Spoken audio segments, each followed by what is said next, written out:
Hello, fellow Nigerians. I have a new update here for you.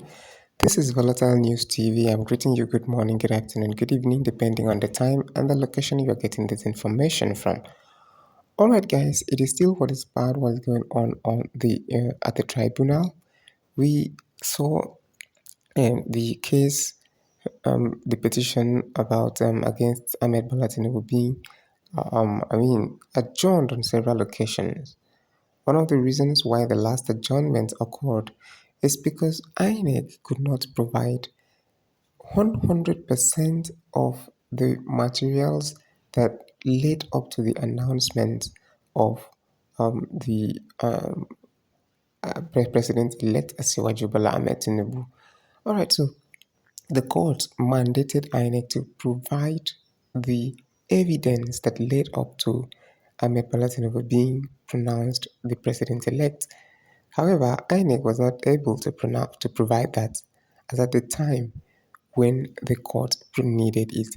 And so it is evident that the INEC carried out fraudulent election. First of all, I want to bring up the fact that INEC were not able to provide, and again, other parties are not speaking about the election materials. They are not speaking about the document. What does that tell you? It tells you that as far as they're not speaking about the document, that means they don't have issue. They have been provided with the documents they needed. But Labour Party is the only one talking about the the document, and they have not been provided with the document. You can imagine how they asked Labour Party to pay some money for the document to be provided to them. Does that hold water?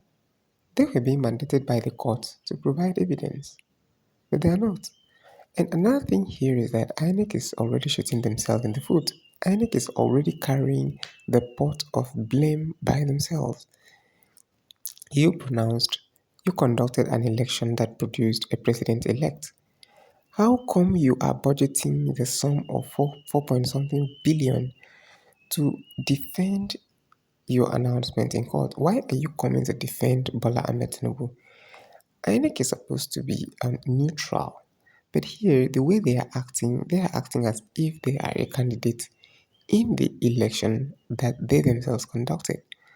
They are acting like the candidate coming to the court to defend not their process, but they are defending the president-elect. It is very embarrassing because it is expected that they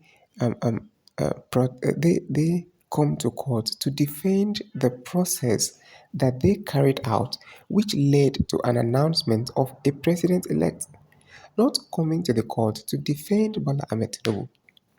They are hiding the evidence that they should use against Peter Obi. And Peter Obi is asking them to bring up the evidence that led to him losing the election. It has become an issue in the court, and the way it is, the court has seen all the body language of INEC. It is very clear that Peter Obi was being robbed. In fact, evidence shows that he was being robbed in Lagos and Port Harcourt and other states as well. And now you can see that INEC has been unable to provide the evidence that led to Peter Obi losing in Port Harcourt. The courts have seen the body language of INEC, and they have, in fact, it is not difficult for someone to conclude that Mr. Peter Obi was being robbed in this last election. In fact, INEC has conducted the worst election ever. Well, that is what I am thinking, because I want to bring to you the update that is going on. The petition tribunal has been adjourned again, and we seek to see what is going to happen on the next sitting. I will keep reporting. So please, if you appreciate our efforts, do well to like this video and also subscribe if you've not yet done so. Turn on your bell icon and you'll never miss any of our videos again.